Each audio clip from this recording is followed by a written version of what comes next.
இப்போ பிஷப்போட மூமெண்ட்டில் வந்து எப்படின்னு பார்க்க போகிறோம். பிஷப் அப்படின்ற வந்து நம்ம எப்படி ரெப்ரசன்ட் பண்ணுவோமோ அதோட ஃபஸ்ட்டு லெட்டர் பி அப்படின்னு சொல்லி ரெப்ரசன்ட் பண்ணுவோம். நெக்ஸ்ட்டு அதோட வேல்யூ என்னன்னா 3. இப்போ நம்மளோட பிஷப்பை வந்து ஆப்போனண்ட் அட்டாக் பண்ணாலும் அவங்களோட பாயிண்ட் வேல்யூ வந்து 3 ஆகிடும். இப்போ நாம் வந்து ஆப்போனண்ட்டோட பிஷப் அட்டாக் பண்ணும்போது நமக்கு வந்து என்னது 3 பாயிண்ட்ஸ் கிடைச்ச மாதிரி, ஓகேவா? ஸோ அப்போ அது வந்து பி, அதோட பின்னு சொல்லி ரெப்ரசன்ட் பண்ணிக்கணும். அதோட வேல்யூ வந்து என்னது 3, ஓகேவா? பிஷப்போட மூமெண்ட் எப்படின்னு பார்க்கலாம். பிஷப் அப்படின்றது வந்து நமக்கு எப்படி மூவ் ஆகும்னா டயகனலாக மூவ் ஆகும்.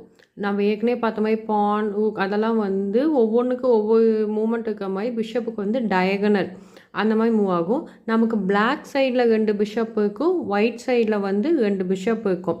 அதே மாதிரி இப்போ வந்து இதில் பாருங்கள், இது வந்து பிளாக்குனால ஃபஸ்ட்டு பிஷப் வந்து F8லேயும் C8லேயும் இருக்குது. அதே மாதிரி ஒயிட்டுக்கு வந்து C1லேயும் F1லேயும் வந்து நமக்கு பிஷப் இருக்குது.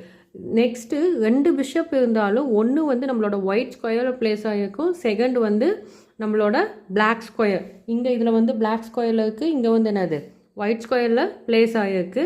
நெக்ஸ்ட்டு வந்து இது வந்து எம்டி, அது டயகனலாக மூவ் ஆகும்போது எம்டியாக இருந்தால் மட்டும்தான் மூவ் ஆகும். அதோட ஓன் பீஸ் இருந்துச்சுன்னா அந்த இடத்துல ஸ்டாப் ஆகிடும். இல்லைன்னா நம்மளோட ஆப்போனண்ட்டோட பீஸ் இருந்துச்சு அப்படின்னா அதை வந்து அட்டாக் பண்ணிட்டு அந்த இடத்துல ஸ்டாப் ஆகும். ஸோ இது வந்து எந்த பீஸையும் ஜம்ப் பண்ண முடியாது. ஃப்ரீயாக இருக்கிற ஸ்கொயர்ஸில் மட்டும்தான் டயகனலாக மூவ் ஆகும், ஓகேவா? இப்போ ஃபஸ்ட்டு வந்து இப்போ வந்து இந்த இது மூவ் ஆகுது அப்படின்னா இது வந்து நம்மளோட பிளாக் பிளேயரோட பிஷப்பு வந்து பிளாக் ஸ்கொயரில் இருக்குது. டயகனல் அப்படின்னா இந்த இதில் இந்த பிளாக்லேயே தான் போகும், ஓகேவா? ஸோ அப்போ இந்த இது வந்து எப்படி மூவ் ஆகும் அப்படின்னா, ஒன்று நம்மளுக்கு லெஃப்ட் சைடில் பார்க்கும்போது இந்த 2 ஆப்ஷன் கிடைக்கும்.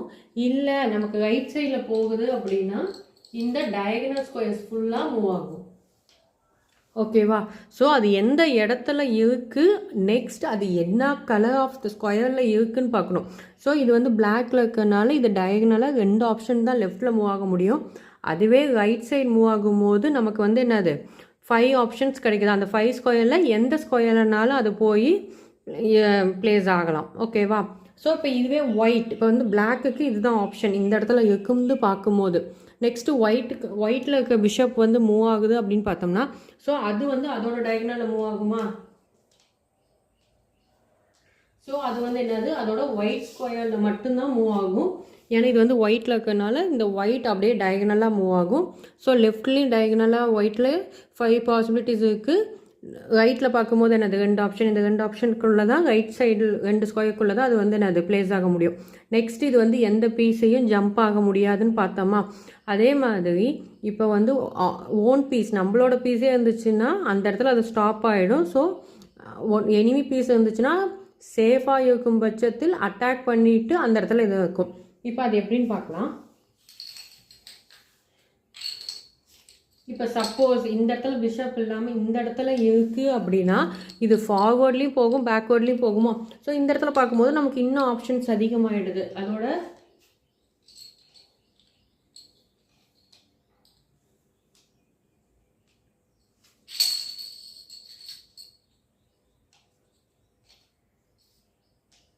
ஸோ இப்போ பார்த்தா டயகனலில் இப்போ இது இங்கே இருக்குது. ஸோ இது வந்து ஒயிட் ஸ்கொயரில் இருக்கிறனால 4 சைடுமே போகலாம். அதோட லெஃப்டில் ரைட்டில் பேக்கும் ஃப்ரண்ட்டும் போகலாம், பேக்கும் போகலாம். பிஷப் இது வந்து அதுதான்.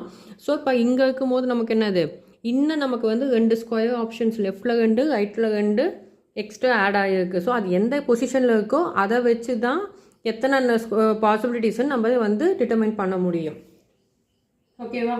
ஸோ அதே மாதிரி தான் பிளாக் இப்போ இந்த இடத்துல இல்லாமல் வேறு இடத்துல இருந்துச்சுன்னா அதே மாதிரி அதோட ஆப்ஷன்ஸ் வந்து நமக்கு மாறும். இப்போ இங்கே வந்து இந்த இடத்துல பிஷப் இருக்குது. இப்போ நமக்கு வந்து ஆப்போனண்ட்டோட ஸ்கொயர் இப்படி இருக்குது அப்படின்னா ஸோ அந்த இடத்துல என்ன ஆகும், இது வந்து ஆப்போனண்ட் தான் நம்மளது வந்து பிளாக் பிஷப்பு, இது வந்து என்னது ஒயிட்டு. ஸோ இந்த பானை வந்து சேஃபாக இருக்கும் பட்சத்தில் நம்ம என்ன பண்ணிடலாம், அட்டாக் பண்ணிவிட்டு அந்த ஸ்கொயருக்கு வந்து அது பிளேஸ் ஆகிடும். இங்கே இருந்துச்சு ஆப்போனண்ட்டோட இது இங்கே இருக்க பட்சத்தில் நம்ம என்ன பண்ணலாம், இப்போ டயகனலாக மூவ் பண்ணி அந்த இடத்துல வந்து அட்டாக் ஆகிடும், ஓகேவா? இப்போ சப்போஸ் இந்த இடத்துல இருக்குது, இப்போ நம்மளோட ஓன் பீஸே அந்த இடத்துல இருக்கும் பட்சத்தில் நாம் வந்து என்ன பண்ண முடியாது, இந்த டயகனல் யூஸ் பண்ண முடியாது. ஸோ அப்போ நமக்கு வந்து அந்த இடத்துல வந்து ஸ்டாப் ஆகிடுது. இப்போ இதுவே இப்படி இருக்குது அப்படின்னா நம்ம இந்த சைடு மூவே பண்ண முடியாது. அப்போ எனக்கு பிஷப்போட ஆப்ஷன்ஸ் வந்து இவ்வளோ தான். எதனாலனா இது நம்மளோட ஓன் பீஸா. ஸோ ஓன் பீஸில் வந்து அதை வந்து அட்டாக் பண்ண முடியாது, ஜம்பும் பண்ண முடியாது. இந்த லெஃப்ட்டு ஃப்ரீயாக இருக்குது, எம்டி ஸ்கொயர். அதே மாதிரி இந்த இது பேக்வேர்டும் இதுவும் ரைட் சைடில் வந்து அதுக்கு ஃப்ரீயாக இருக்குது. ஆனால் ஃப்ரண்ட்டில் அகட் பார்க்கும்போது என்ன ஆகுது, ஆப்பனோட ஃபீஸ் இருக்குது. ஒன்றா நான் இந்த 2 ஸ்கொயர் பேக் வந்துடணும், இந்த 2 ஸ்கொயர். ஸோ இந்த 4ல் எங்கேயோ ஒன்று சேஃபாக இருக்கும் பட்சத்து வந்துடலாம். அப்படி இல்லை அப்படின்னா என்னது, ஆப்பனனோட பீஸை மட்டும் நான் அட்டாக் பண்ணி எடுத்துடலாம். ஓகேவா, இதுதான் பிஷப்போட மூமெண்ட். Okay, thank you.